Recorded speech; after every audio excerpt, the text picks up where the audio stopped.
I'm Molly Kimball. Welcome to Fueled, a wellness and nutrition podcast. I'm a registered dietitian and nutrition journalist with a passion to help people live their strongest, healthiest life possible.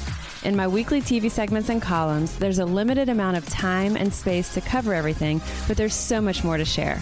This podcast is my opportunity to dive deeper into the topics you want to know about. Today, we are talking all things intermittent fasting. And if you haven't heard of intermittent fasting yet, chances are you will soon. And it sounds crazy, I know, if we're talking fasting, we're not talking about starvation and we're not talking about something that is inherently a bad thing. There's actually a lot of health benefits of intermittent fasting that science is uncovering more and more of them. And so we're going to kind of take a peek at these today of what intermittent fasting is all about. We'll be speaking with Dr. Ian Smith. He is author of a book called Clean and Lean, which merges clean eating and intermittent fasting, and really diving into what it's all about, what the health benefits are, how we can incorporate it into our diet, or should we incorporate it into our diets and our lifestyles? And if so, what are some of these steps? When I wrote an article, a column about Alzheimer's prevention in my weekly newspaper column a couple of years ago, I was researching to cover what are the things that we have in our control that we can actively do that may help prevent, treat, or reverse the early stages of Alzheimer's. And I found it striking that an extended fasting period throughout our day on a daily, regular basis could have such an incredible benefit. So a 12-hour overnight fast, including that 3-hour window between dinner and bedtime, has been shown to help reduce the plaque formation that is found in the brains that is linked to Alzheimer's disease. And this has been shown over and over to be effective. And so, that got me interested in if this is a potential benefit of intermittent fasting, what else may be a benefit? So the more I read, in addition to this enhanced prevention of Alzheimer's disease, some of the things seem to make sense because if you're doing intermittent fasting, you have lower insulin levels through the day. If you're losing extra body weight, extra body fat with intermittent fasting, some of these next benefits that I'll say, they made sense. So reduced risk of type 2 diabetes, reduced blood sugar levels, insulin levels, improved cholesterol levels, lower blood pressure. Those things seem to make sense if you're going to lose weight, if you're controlling insulin. Some of these things would kind of be a natural fit for that. But things like a lower risk of cancer because of a slowed growth of tumor cells in some cases, I found that also interesting as far as what we're doing with our insulin and how we're affecting the nutrients that the cells are receiving. And then things that are very anecdotal or subjective, but things like improved mental clarity, improved concentration, improved energy. People are reporting it to be off the charts. Again, very subjective, but I was interested about that. And then especially increased muscle mass. And in addition to losing that body fat, seeing an increase in muscle mass. So that to me was really bizarre because if we're really restricting this intake through the day, we might see a drop in weight, we might see a drop in fat, but it was really surprising to me that we would actually see an increase in muscle mass. So a couple of years ago, we did a citywide intermittent fasting challenge here in New Orleans. And we did it through my column. We kind of rallied up and said, hey, if anyone's up for this challenge, let's do it. Each year we do an alcohol-free for 40 challenge during Lent. So even if someone is not Catholic, a lot of people in New Orleans like to give up something for Lent just after Mardi Gras. And we had done the alcohol-free for 40 challenge. And after that, a lot of the people who are in that challenge said, hey, what's next? We kind of like having something that's a challenge, something that we can kind of get on board with and stay mindful and stay focused on our health. So what about this intermittent fasting? Let's give this a go. And so we had a lot of people diving into it with me and getting their feedback. And we had people who were testing their body composition on a weekly basis, their blood pressure, doing finger sticks to measure lipids and glucose.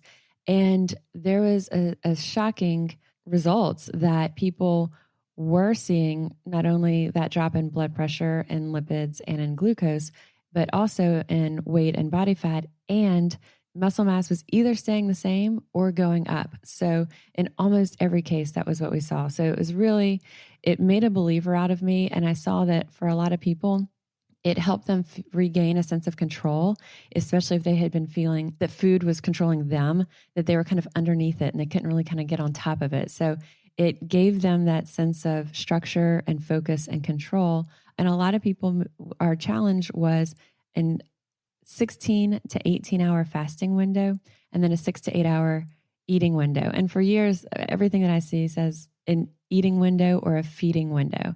And as I was doing the interview with Dr. Ian Smith, which we'll play some of our favorite parts in just a bit, it struck me, why do we call it an eating window or a feeding window? Because those are kind of strange. It's just bizarre to refer to it that way. And I thought, why not call it a fueling window? Because that's what we're doing is we're fueling our bodies, and it sure sounds a heck of a lot better. So that's what I'm going to start calling it, is a fueling window. I think Dr. Ian Smith is adopting it as well. So we'll talk about fasting windows and fueling windows as we talk about intermittent fasting.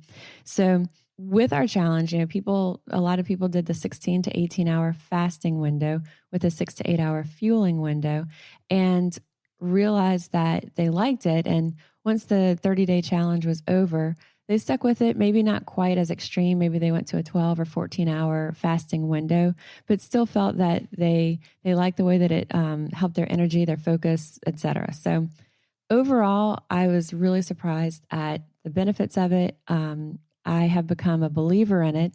I don't think that it's for everyone, and it is not for everyone. Dr. Ian and I will talk about it in a bit, but especially if someone has a history of an eating disorder, this is absolutely not something I recommend at all. If someone has diabetes, especially if they're taking insulin, absolutely speak with your healthcare provider. There may be some benefit in doing a version of intermittent fasting and maybe a lighter version of it, especially if it can help control insulin and lose body weight and body fat. But this is something that you absolutely would need to do in close partnership with a diabetes educator. So without further ado, here is Dr. Ian Smith, #1 New York Times best-selling author, a graduate of Harvard, Columbia, and the University of Chicago's Pritzker School of Medicine. And Dr. Ian, you've done so many things. You're a role model for wellness across the country. You've implemented so many public health initiatives that have a huge, wide reach. You've also written 17 books. Does that count right? Yes, 17 books. I'm getting old. Or you're just super productive. I love it. And many of them are wellness-based, nutrition-based, but a couple of them are fiction, correct? Yes. So I have 2 works of fiction. One is called The Blackbird Papers, which is a novel about a murder of a professor on the campus of Dartmouth up in New Hampshire, where I went to my first 2 years of medical school. And the second one is called The Ancient Nine, which is about a mystery surrounding Harvard's secret societies, otherwise known as the Final Clubs, of which I was also a member. And so both of these are, the second one is really autobiographical. The first one is just using the geography and the landscape of Dartmouth College, where I went to med school. But it's, I have a great passion for crime fiction. I love it. I love mysteries. And so I write as much mysteries as I do health and nonfiction. I just haven't published as much, but I hope to increase the production side on my mysteries. And I feel like that's probably a really good balance, though, because so much of what your life is surrounded by educating and inspiring and things that are science-based and fact-based. So for your brain to be able to kind of go down this whole other path is a really nice balance. Yeah, it's good. I mean, it's, both things are creative, both the health side and the fiction side, different types of creativity. Fiction allows you to go into worlds that you either have not been in or that you have been in, but you want to see them differently.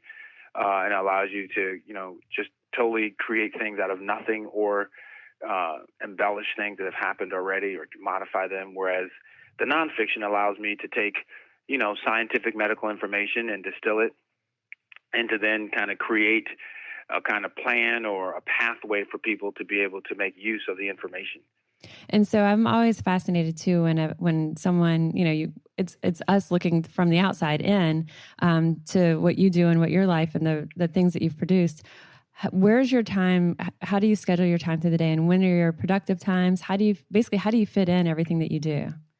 Yeah, well, some of my days can be really, really busy. Obviously, particularly if I'm on a tour like I am now, I become uber busy. But really, I kind of, I'm an early morning person. I like to start the day very early. I typically work out first thing in the morning.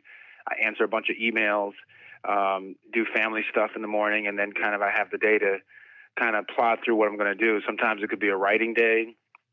Other times it could be errands. It could be, I have so many kind of, balls in the air right now that I'm doing this and doing that, but I stay really, really busy.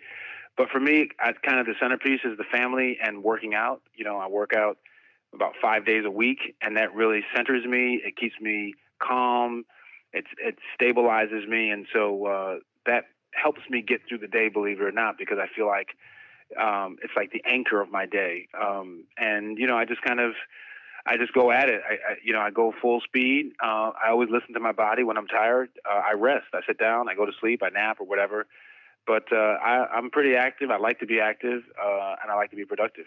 And I think all of that is just a model for all of us, and kind of taking care of our core in order to be as productive and thrive as much as possible. And your latest book, I love. So we're talking intermittent fasting today, and your latest book is Clean and Lean, and it's basically, as you say, a merge of clean eating and intermittent fasting. And so I think, how do you explain to just someone who hasn't heard of intermittent fasting, how do you explain that in just easy to understand way? Well, to me, intermittent fasting basically is the alternating of periods of feeding or fueling, a fueling period or a feeding period where you're eating your meals and snacks in a specific time frame. And then that alternates with a period of fasting, a period where you're not going to be consuming a lot of calories. So basically, the book Clean and Lean, in the book I give you 3 different options of how to set up your day. It's also called TRF, time restricted feeding, and that means you're just restricting the times you're eating. But the book sets up, 3 different schedules you can try. One is a 16-hour feeding window or fueling window with an 8-hour fast. Then it goes from 14 to 10, and then 12-12. So those are 3 different breakdowns. Obviously, the more aggressive you are with your fasting window, the more likely you are to lose weight faster, the more likely you are to drive into your fat stores and break down your fat and reduce your body fat percentage. But people unfortunately think that intermittent fasting means starvation, and it does not. You are going to be eating. In fact, in Clean and Lean, you're going to be eating a lot. But the key is, of course, respecting your fast. So during your fasting period, you want to make sure that you're not putting any or many calories on board, because then your body, instead of breaking down the fat for energy, which it does during the fast, it will choose to break down or use the energy from the calories that you've just consumed. And we want to keep our body in that fat burning or fat melting mode. So that's why during the fast, we don't break it with calories. We don't eat calories until we get into our fueling window. And to be honest with you, it's not as difficult as it sounds. Most people are sleeping during the fasting window. So if you sleep 7 hours a night, think about it. You're already fasting. You're not eating during sleep. And then if you add maybe an hour before you go to bed, a couple hours when you wake up in the morning, you're already now at a 10-hour fasting window. So it's actually much easier than people think. And some people are doing it and don't even realize they're doing it. But I like it because intermittent fasting produces so many important results, and not just weight loss, but decreased belly fat, decreased inflammation, decreasing the signs and complications from asthma, improving memory and learning function. So I think IF is extremely good for us. I combine it with clean eating. Clean eating by itself, of course, reducing processed ingredients, but in my case, clean eating is good by itself. Intermittent fasting is good by itself. And 1 + 1 doesn't equal 2. In the case of my book, it equals 3, because the results have been amazing, up to 15 pounds in 30 days. So, and when we look at the intermittent fasting, there's different types that it can be broken by days of, 5 days, and then 5 days normal, 2 days. Basically, your week is divided into days of fasting with 2 days, or your days can be divided into hours. But you opted for the hour approach, a certain amount of time day by day, as opposed to simply the fasting for 2 days a week. And what was the reason that you went for the more hourly, the time restricted fasting?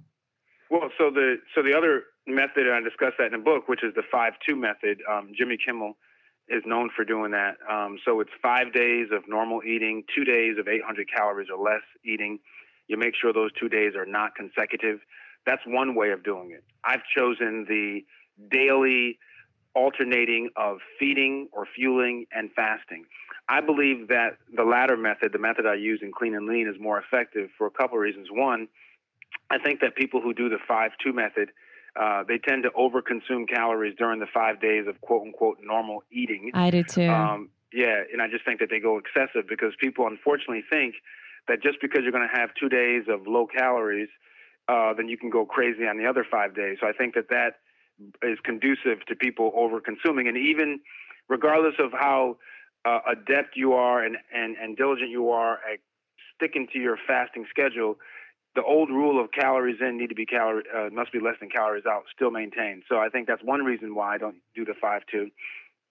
The other reason I think is that, with the 5-2 rule, I think that you have such a dramatic drop in your calories. So you could consume one day, let's say 3,500 calories, and then the next day you're consuming 800 calories. And I think that rapid drop can be difficult for many, and it could be quite jarring to your body. And uncomfortable, right. And uncomfortable, yeah. And I think that people end up being really, really hungry on that day. And even though they're able to survive it, I think you're kind of putting yourselves through unnecessary stress. And stress, of course, by the way, can also release cortisol, which is a hormone that is not good for weight loss. So I think that the method I choose, which is the time-restricted feeding, the alternating periods of eating and fasting, I think that is most effective. People still are going to eat a lot. They get 3 meals and 3 snacks during that feeding window. I encourage people to, even if they're not hungry, to eat something until they're satiated. In our Facebook group, and people should join it who are listening, it's called Cleaner, Get Leaner. Cleaner, Get Leaner. That Facebook group has more than 25,000 people, and they post all the time about how they're able to distribute their meals during their fueling window so that during the fasting window they're not hungry and they don't have these kind of urges. One trick, by the way, is to eat your last meal and or a snack as close to the end of your fueling window as possible so that when you start your fasting window, you have this recent addition of calories on board. No, I agree with all of that. I think if someone's listening to this and they think, well, fasting, I'm not, I'm afraid I'm going to be hungry. I think it's really surprising, especially when someone is doing the daily intermittent fasting versus the 5-2. And again, agree with you on the 5-2. I think what I've seen is it can set up almost for like a binging mentality on those eating days that are unrestricted.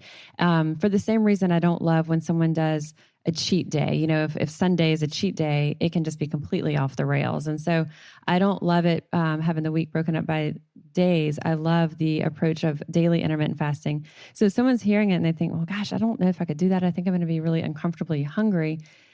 People are often surprised when they do eat within that. And also, Dr. Ian and I spoke a couple of days ago, just kind of a preliminary to this podcast. And we both talked about, if you look and read about intermittent fasting, you'll see that it's called a feeding window or an eating window. And I've always had a hard time with those words because I think it's weird that we say this is my feeding window, like we're feeding, And so we were saying, fueling window, and we both agreed. I think we're kind of adopting that new word. Yes. So if you you came up with it, but I'm agreeing to adopt it. Yeah, I think it sounds so much better. A fueling window is like that's what we all want to do. We want to fuel, maybe not necessarily as a feed. So, but a lot of people will say, they feel like I couldn't possibly be satisfied with just eating within this fueling window. And so what I'll find is the first few days that someone's experimenting with intermittent fasting, they may overdo it because they're almost eating proactively to not be hungry later. And then they realize they may be uncomfortably full. So days 2, 3 into it, they'll realize, okay, I didn't need to be so aggressive with that. I can kind of dial it back. And there's often, and you've shared that the people in your Facebook group, they're really surprised with how satiated they are with a moderate amount of food within that window. Yeah, one thing I always try to tell people, is I really talk about kind of the whole concept of eating and how we eat and why we eat. And I tell people that one of the mistakes that many of us make is that we eat until we're stuffed and we don't stop when we are satiated. The process of satiation means that you've satisfied your hunger, you're satisfied, you're good to go. Whereas being stuffed means you've gone past the satisfaction of hunger and you've stuffed in all this extra food that you really don't need. And so trying to retrain our bodies and our minds to understand that satiation fulfillment is completely fine.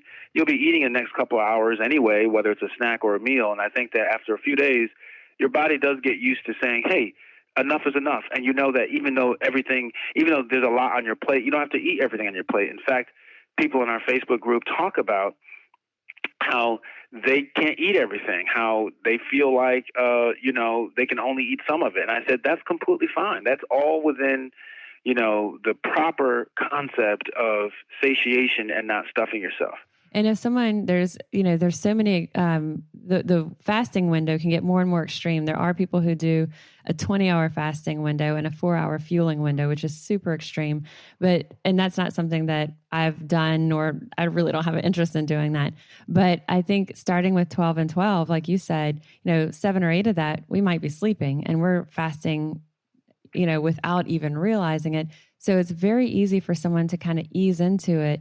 I actually had a client this week who is a little bit resistant to intermittent fasting, but she's had a lot of weight loss success with a traditional kind of clean eating diet. And I'd been encouraging her to give it a shot to kind of nudge past that barrier. And she's actually kind of made some changes in her diet and didn't even realize that she was essentially doing a 12 and 12 intermittent fasting. And I loved it because now she's comfortable with that, whereas before she was kind of fighting against it. But so if you start with that 12 and 12 and you may say, okay, I'm comfortable with this, and you go to that 14-hour fasting window.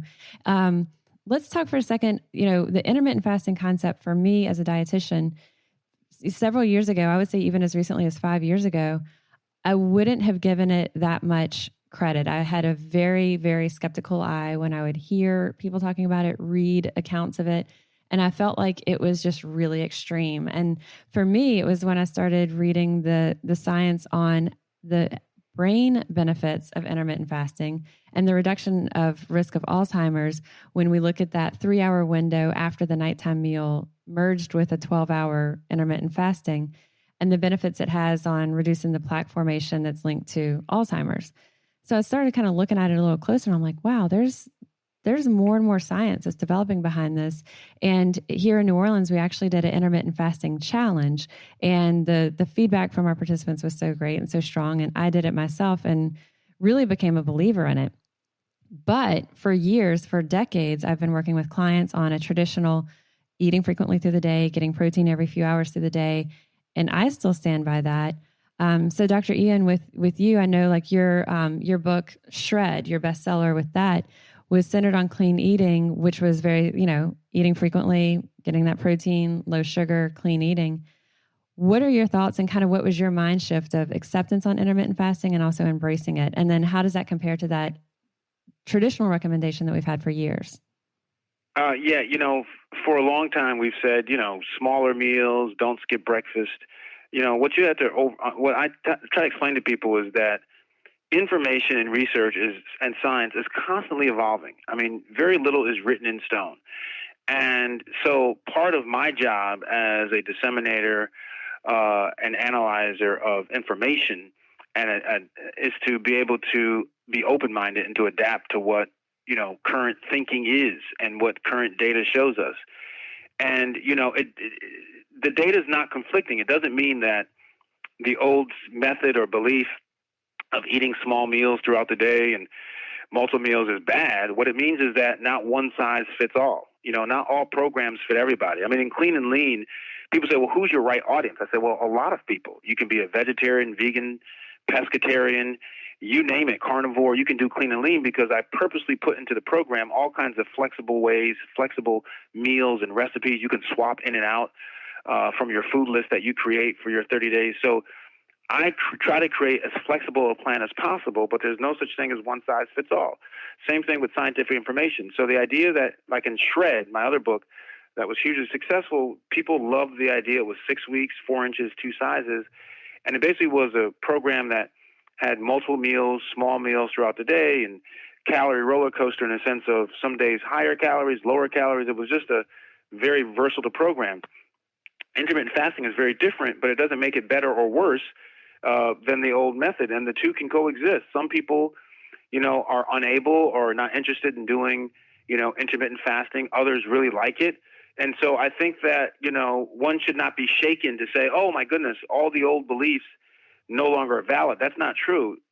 Those beliefs are still valid, and people are still doing my Shred type programs and doing very well.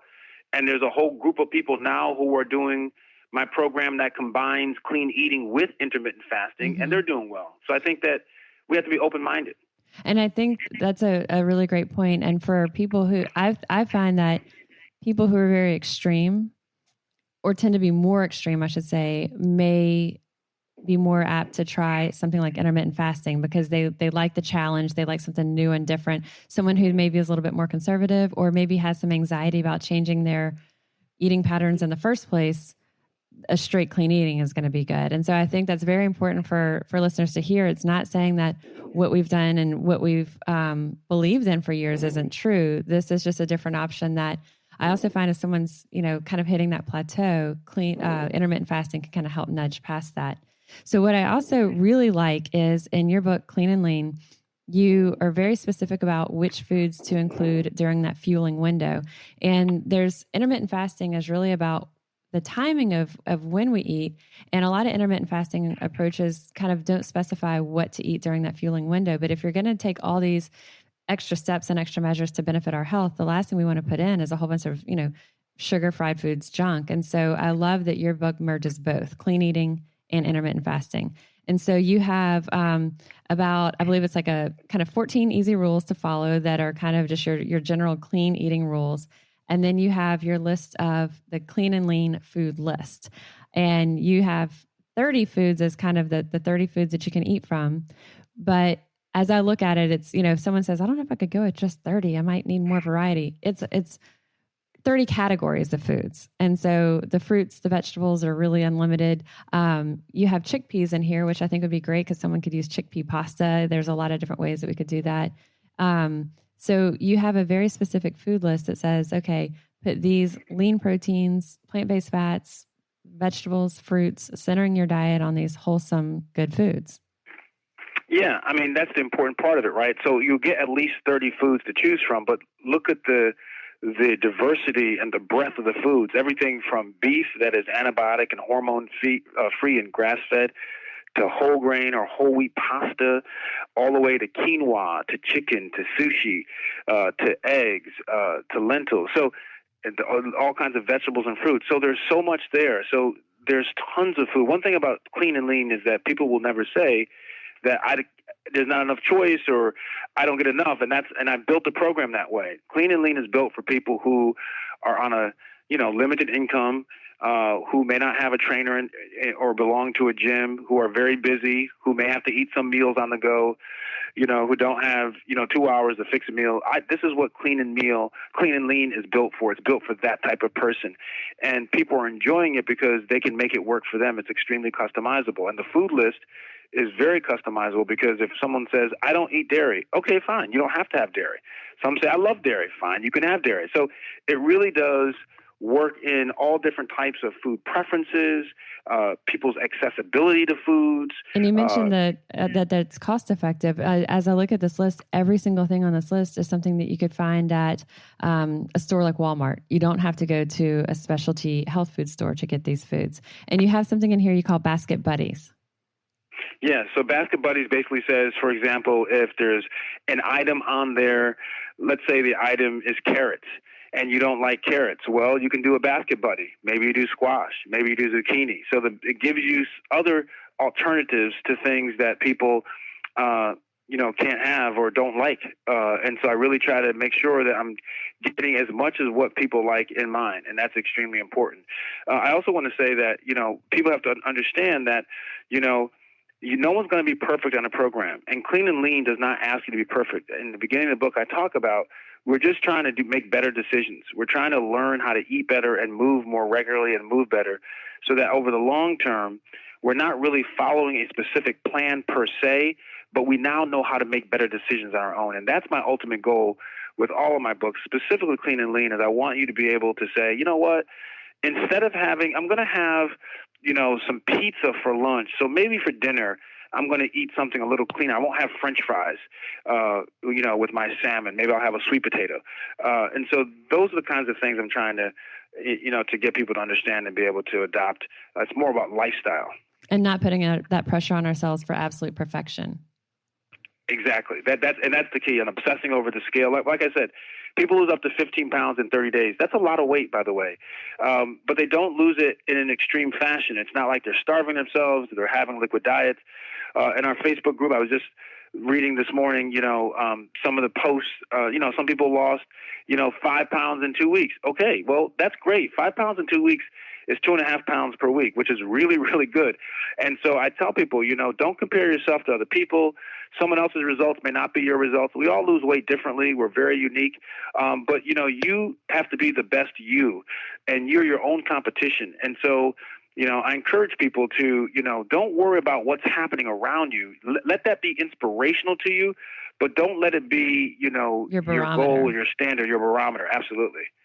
And when we're kind of looking at this behavior change and guiding people towards these foods and this list of clean eating foods, if someone's not familiar with the term clean eating, how do you describe it? It's something that registered dietitians, a lot of them will tell me that they cringe at the term. I'll hear physicians, others say that they don't love the term.